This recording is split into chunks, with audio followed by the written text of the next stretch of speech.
Morning everyone. It's beginning of June and I'm going to be gone for the next 2 months, leaving tomorrow. So I wanted to walk around and show these big swales that I dug this year and just point out some things I would do differently, some things that went well, and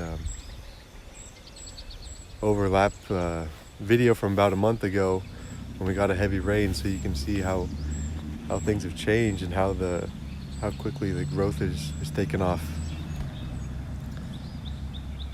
I'm starting off in the top corner and we're looking down at the highest swale here, and you can see the lower two down there.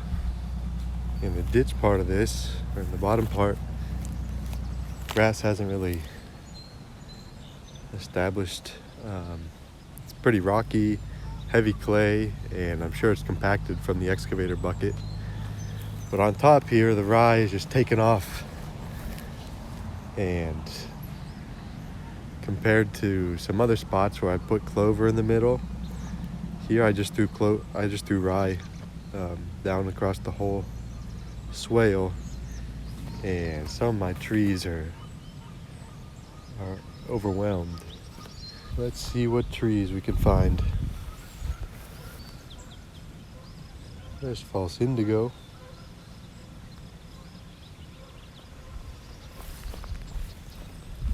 Here we've got an oak.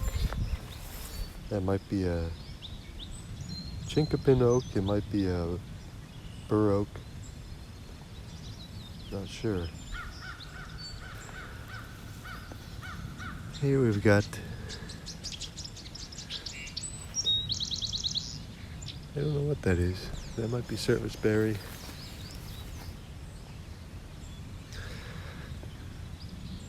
To be honest, I'm not sure until these get bigger. There's a lot of chestnut up here, and I'm not seeing any. This might be a chestnut. When there's no growth, when there's nothing green here, you can scratch it with your fingernail. And this one is dead. See, that one's dead.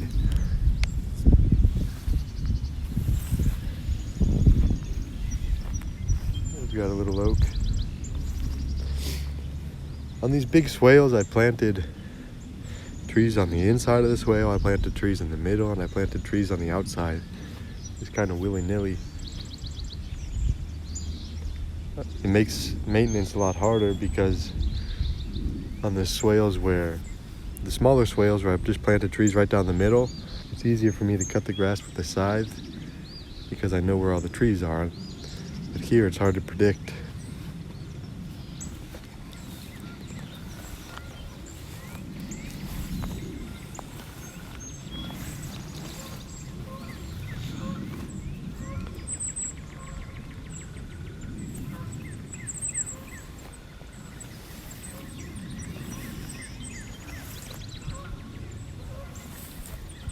There's an aronia. There's what I think is a bur oak.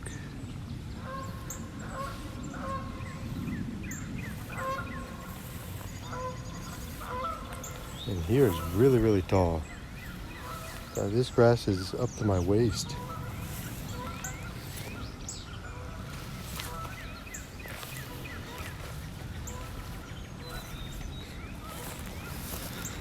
There's clover too, and the clover is just beginning to establish, but it comes on a lot slower than the rye does.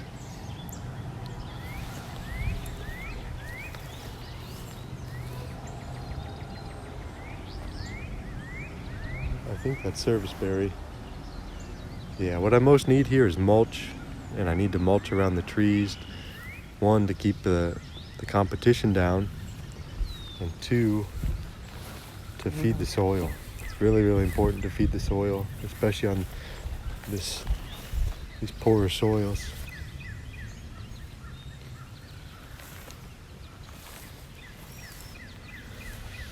So I'm seeing lots of oaks. There's another, maybe that is chinkapin oak. I need to look in my book. I planted chinkapin and bur oak up here, and white oak. I'm seeing false locust, the oaks, serviceberry, aronia berry, but I'm not seeing many chestnuts that I planted. And I thought I planted quite a few up here. And I'm seeing whatever this is. This is about the third one. I can't remember. There's a plum, I believe. Wild plum. There's an aronia berry. So I've got lots of shrubs establishing here. But here's where I'd like to mulch to knock this grass back, to let the tree grow better. Let these really start to take off. Here's a pawpaw.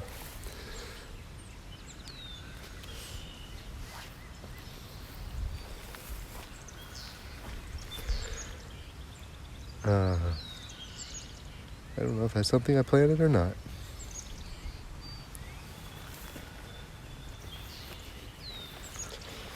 And here's another pawpaw. Fingernail test. That one. Oh, looks like it's dying. It's sort of green brown. We'll just leave it. Maybe it'll live. Right here in this spot, all those cracks, and it hasn't even dried out yet, but it's really cracking. That's a sign of good clay or heavy clay. Depends on, I guess the good depends on whether or not you want the clay. But in terms of using it for building, like adobe or cob, that's really good clay. It's active.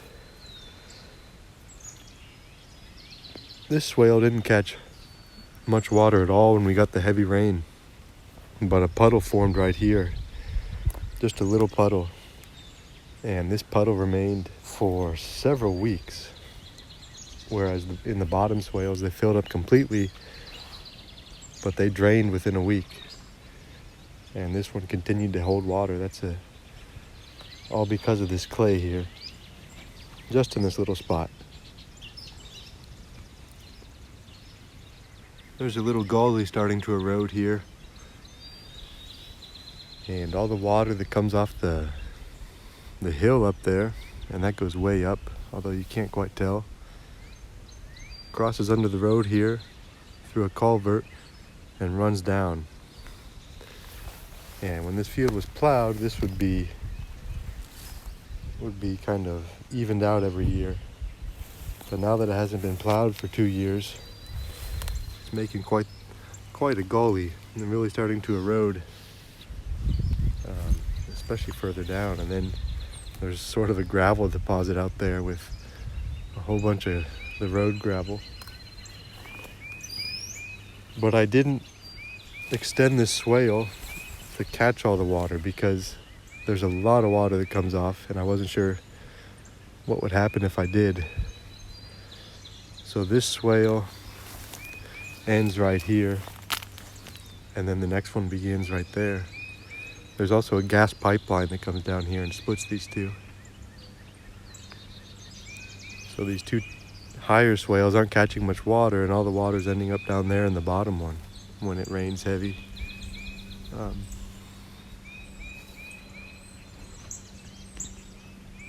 So in the future, whether next year or sometime after that, I'd like to put in a mini swale up here and be able to evenly distribute the water to this side into this swale, so it's catching, so that it's filling when it rains, as well as into this one. And that's something I could probably do by hand. I don't have to dig out a big swale to catch a lot of water. I just need to make enough of one to where I can direct the water to both sides, and then also allow overflow to continue to come down here, but maybe not through this gully. I'd like to eventually plow this and have it be level. and avoid erosion. Okay, on this swale I'm seeing yellow poplar right here. And there's a chestnut. Maybe this is the one I planted heavy chestnuts in. This is a seedling chestnut that I grew out last year. In the middle here, there's a little more clover. I tried to put the clover in the middle. Here's a chestnut seedling. This is named Bouche de Betisac. And that's a cross between European chestnut and Japanese chestnut. That's a popular grafted chestnut that creates a big chestnut. But this is a seedling, so that means this one was going to be way different from the parent, and may not produce a big chestnut, may not be a good tree, but I don't have any European or Japanese chestnuts out here. These are all Chinese mostly that I planted. Here's a big elderberry, serviceberry. Yeah, this soil is really rocky and clayey.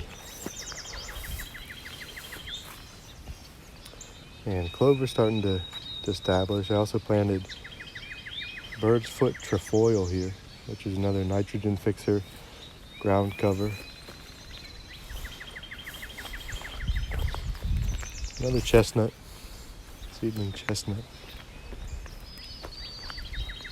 Another serviceberry. I think that's what those are.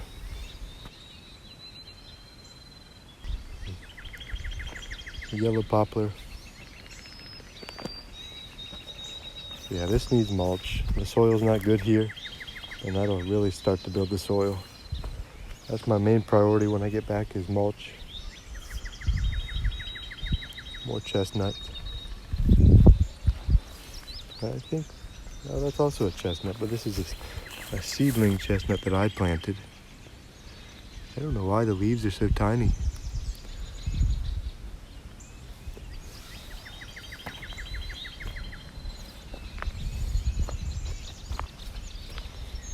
Yeah, there's not a whole lot of ground covers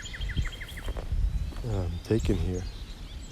I've got a little bit of clover mix left. I'm going to throw it down here in the middle today before I leave. This right here is a mulberry. A red mulberry supposedly, although I've heard that it's hard to find pure red mulberries. They're probably white mulberries or a mixture. Yellow poplar, chestnut. Now here's what it looks like from the other angle.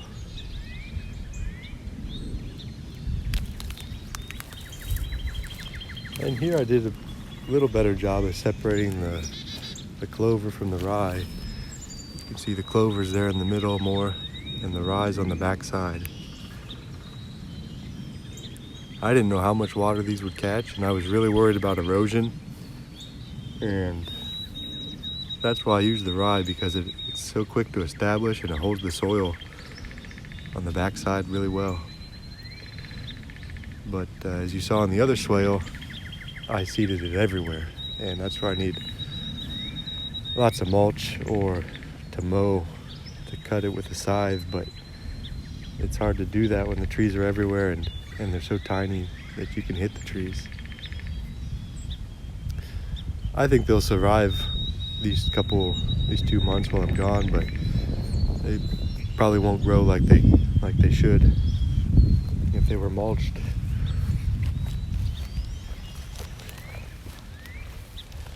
Yeah, I planted trees on the backside of the swale as well. Here's yellow poplar. And I remember planting quite a few. I can see one more right there.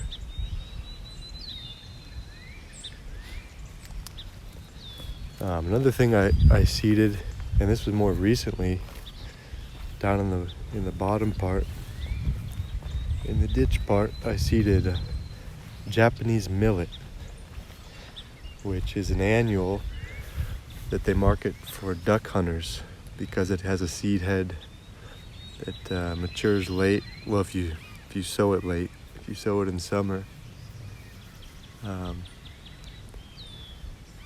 and it can grow in standing water. So I use that in the bottoms in a lot of swales, but especially in those bottom swales that fill up when it rains. Well, here's the big one that catches all the water. And that rye is just taking off. Same thing here. In the bottom, it's much slower to establish. It was also underwater for a couple weeks. So I'm surprised that even that much grass has survived.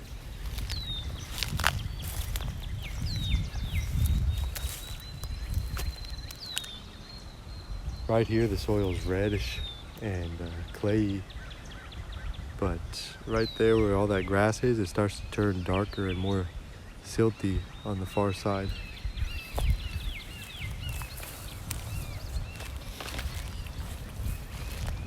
When I planted these trees, I sort of roughly differentiated between upland and lowland species.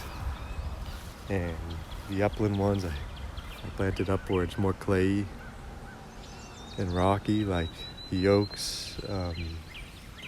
Shagbark hickory would be good. Persimmon. And then lowland trees would be trees like pecan and black walnut, shellbark hickory, swamp white oaks, pawpaw, plum. But even those rules are just kind of general. I broke those rules quite a bit. Aronia berry, just beginning to leaf out. Looks like most of them have survived so far. I didn't put any tubes out this year like I did last year. One, because I only have a few left, and two, because it's a lot of work. And I didn't notice too much deer predation last year on the ones I left unprotected. So if it's not necessary, I'm not going to do it.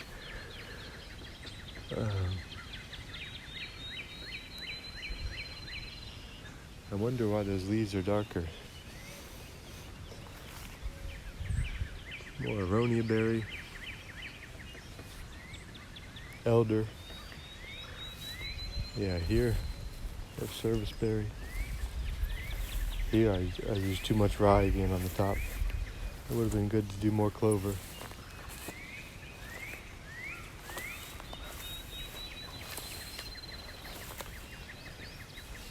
Yellow poplar.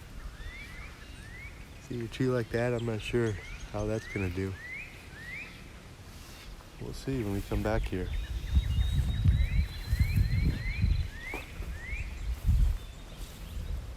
False locust. Here's a spot that's still a little bit wet. And there's lots of Japanese millet down here.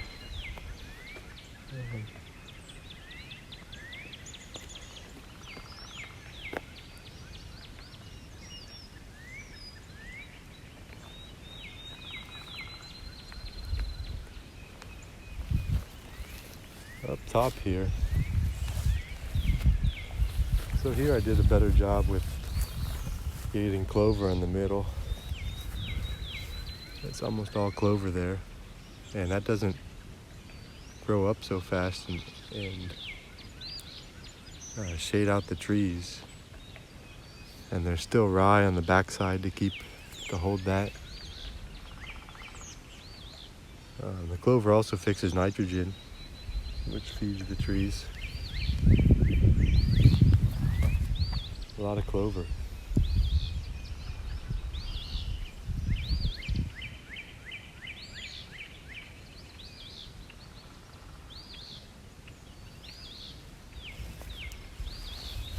I have to look at the numbers to see how many total trees there are here. But I want to say there was like 400. Well, right here is a pecan, I believe. Or maybe that's a shellbark hickory. I'm not sure.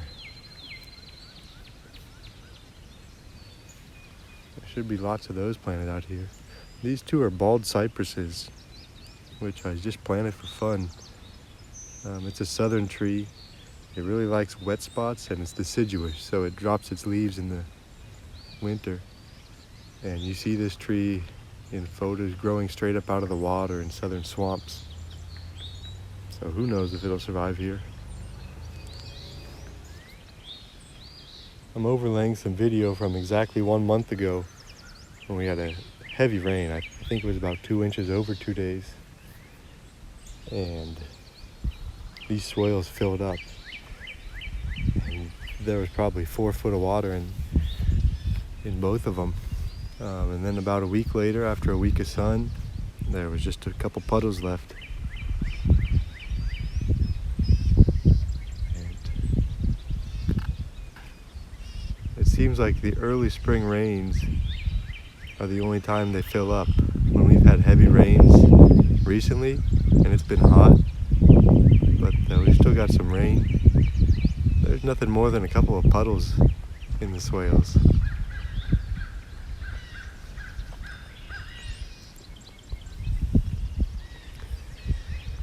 So in this little bottom swale, the grass is just really, really lush right here, which would be good if I wanted pasture, but I really need to mulch.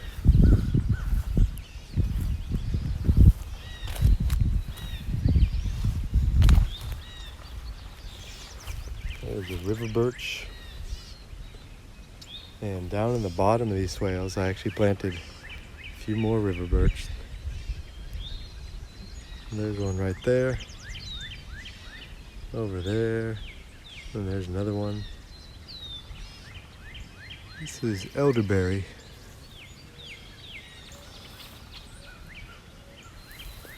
Oh, here's a little tree. That looks like a little hickory.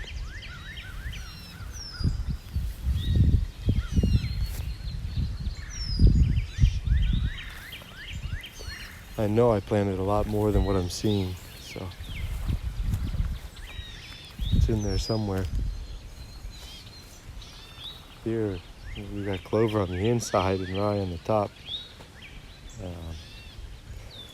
There's an aronia. There's a false indigo, a river locust, whatever you want to call it. And it has a pretty flower. Pretty amazing that this flowered in the first year.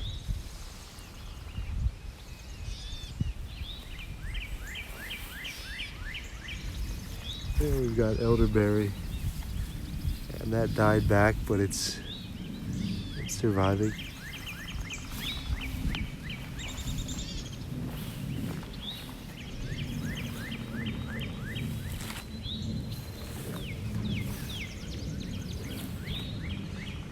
There's pawpaw. That one looks good.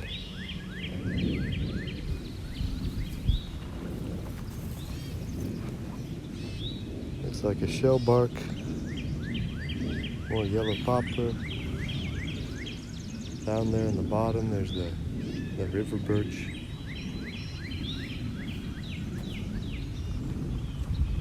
And here, looks like there's more clover and trefoil on top. But I really, really need mulch. That's priority number 1. Another false indigo. Look at those bees on it.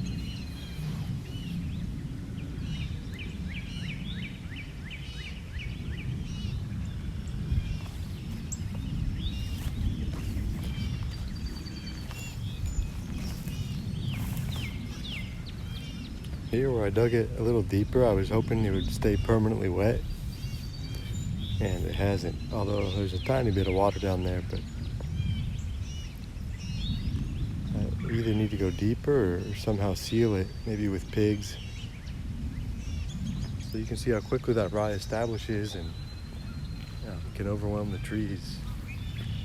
And I was really worried about erosion, especially in these great big swales that are holding lots and lots of water, and all that weight pushing pushing on those swales. So I went pretty heavy with the rye. But that's one thing I would have done differently, is really tried to use more clover on the top and just limit the rye to the back side of the swale. Didn't turn out quite like I hoped for. So it's going to require a lot of mulching this summer when I have the equipment and the time. But the rest of the trees look pretty good. Most of them are alive. A lot of them are hidden. Clover's doing well in places. We'll see what the millet looks like in a couple months. Right now it's still seed or just tiny little sprouts. What else? I realized I never posted video from last month after the heavy rain, so I'll post that here shortly so you can see what it looks like in more detail after a very heavy rain, and how the things that I was concerned with a month ago are completely different from what concerns me now. So I'll post that. And thanks for watching. Appreciate everyone's views and comments. Take care, everybody.